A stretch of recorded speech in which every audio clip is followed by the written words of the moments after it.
Sumama nga po pala ako sa aking kapatid para dumalaw sa aming tatay dito sa Evergreen, San Pascual, Batangas. Sumama rin po ang aking mga anak, ang aking mga pamangkin, at ang aming tita.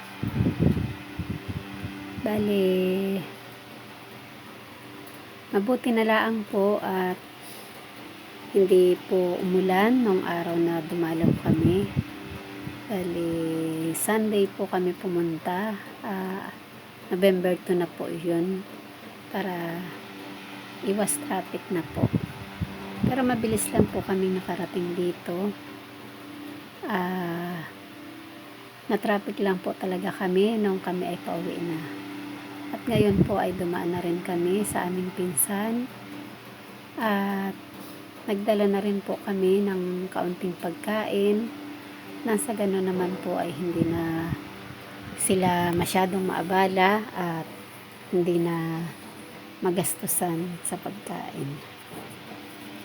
Dahil nagbinalot po kami ng kanin. Ito po, binalot po namin yan sa dahon. At puro adobong manok lang po ang aming nadalang pagkain, pang-ulam, at may dala rin po kaming gulay na papaya. Bali, ang dala rin po pala ng ate ko ay adobong manok. Adobong manok lang po ang dinala namin para mas matagal po siyang masira at hindi rin po kumakain ng baboy ang aming mga pinsan dito dahil po sa kanilang relihiyon. Ayan.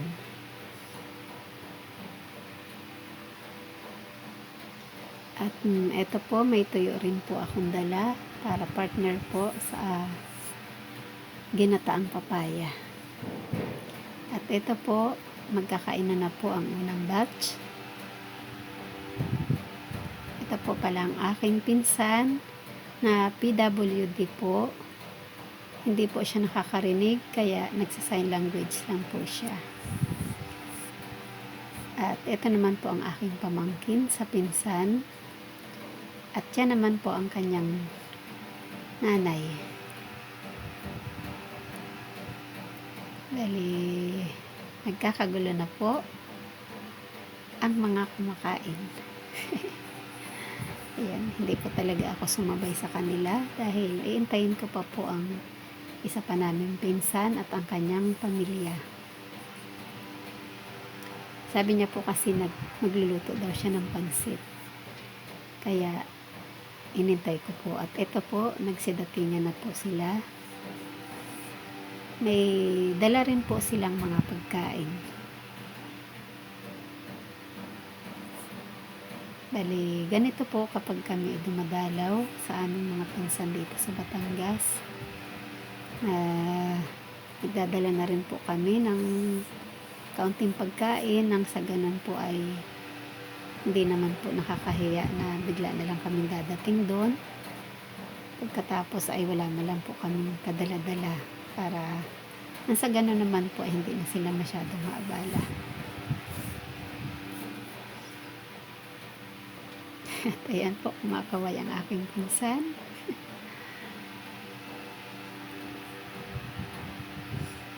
Minsan po hirap na hirap akong kausapin siya.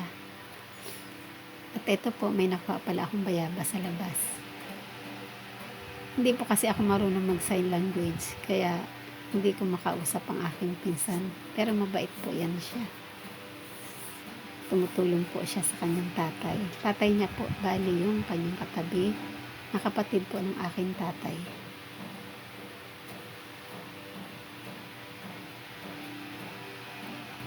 Ngayon nga po ay mag-uumpisa na kaming kumain sa pangalawang batch ng kainan.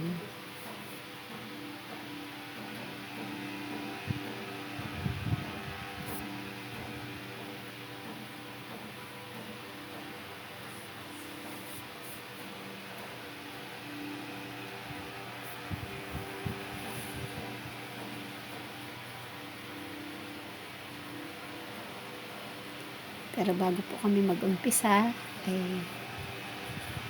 magpapasalamat lang po kami sa aming mga natanggap na biyaya.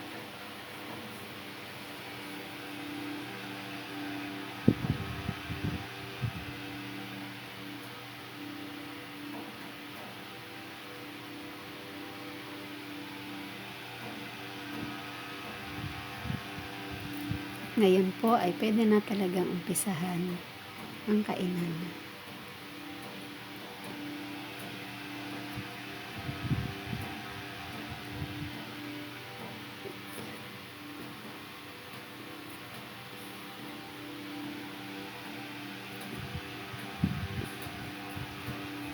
Sayang nga po at